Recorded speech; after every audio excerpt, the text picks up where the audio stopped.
Welcome back to Summit Sunrise, here with a very special guest this morning. This is Georgeff. He's one of the artists over at the Breckenridge Fine Art Gallery that's featured, and this weekend you're here to actually do some work live in the gallery for everyone to come and enjoy. Right, absolutely.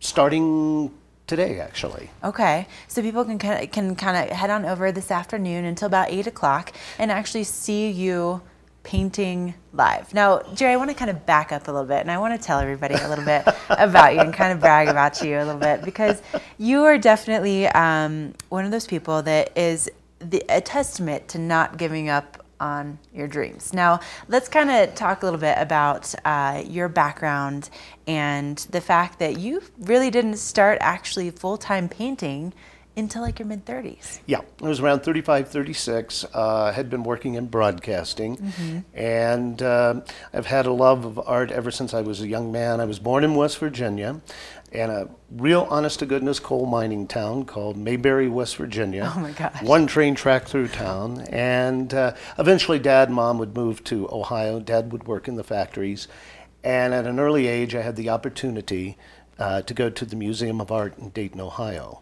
And there I saw a collection of Renoir's work, and I got hooked on it, although it didn't really resurface for about another 25 years. Wow.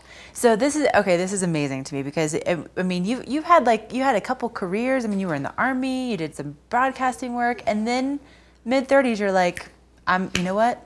Career change. Right. That's amazing. So I mean, what was that like? What really inspired you to do that? Actually, more than anything, I never lost that yearning to do art that was created early on. And like most people, I thought it'd probably just be a hobby, a sort of a relief of things. And early on, another artist saw my work and said, "You're already doing this and you have not been formally trained. You can make a living at this." And I said, "Yeah, right." And honest to goodness, within a year and a half after that, I started painting professionally. Wow, that's amazing. And left the broadcasting industry.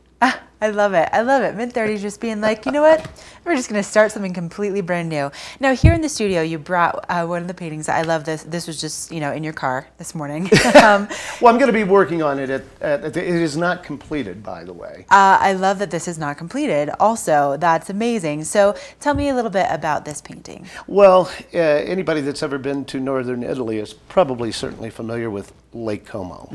So this is a scene in the area around Lake Como, Italy. And I have a great love of Europe, because that's also where the thought of doing art was rekindled, because I had the opportunity to spend time in southern France and Italy and Spain, and got a chance to go to some of the museums and such. And again, all of this came together later in life for me to paint. Right. I absolutely love it. Now also, Jerry, you do so many different types of works. I mean, you've been able to do some beautiful commissions for people. Yeah. And, we have a couple, different pieces of your work that we'll kind of show throughout the interview. But let's say, for instance, people out there, they love skiing. Right. And they love getting out there on the mountain. Do you do any kind of like portraiture work, or? Well, portraiture per se, no, I typically don't do, but something, and I think you may be able to see one now on the screen. If someone happens to have a photo of themselves, up on the mountain skiing or something like that, or of their kids. I recently did a painting where I put the whole family and the dog in the painting on the slopes. So if someone, thought perhaps they might like to give a gift or do something or commemorate their trip to Breck or Vail or whatever.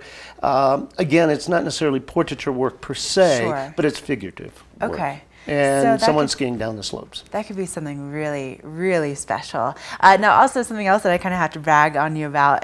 Jerry happens to not only be a world famous artist, but he's also a gourmet chef. And we were just talking, before the break, that you're doing what now in your backyard? Oh, well, I just finished a 5-ton wood-burning brick oven. Of course you did.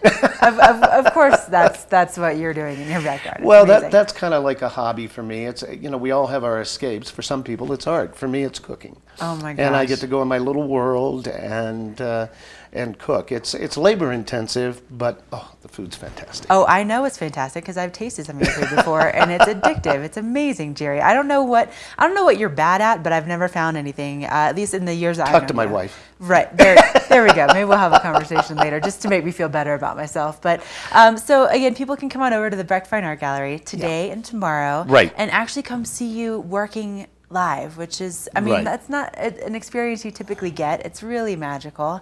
And if people want to find out, more about your art, obviously it'd be a good time they can stop on in and actually chat with you. And yeah, I should be there. Typically, I'm in and out through the day, but around 3 o'clock, I sort of start camping there until about 8 o'clock at night. Okay, so in that neighborhood. This is your opportunity to come say hello to Jerry, find out a little bit more about his work, his cooking. Maybe we can give you some secrets to some of his delicious meals. But Jerry, thank you for coming in. It really is a pleasure to have you here. Thank you for having us, and I want to say I hope Paul feels a little better. Me too, Paul. We miss you this morning. And again, the Breckenridge Fine Art Gallery is located right on Main Street and Park Avenue over in Breckenridge. So don't miss out. Come on over and say hello to Jerry. And again, thank you so much for being here. Thanks for having me. We're going to take a break and we'll be back with more Summit Sunrise. Don't go anywhere.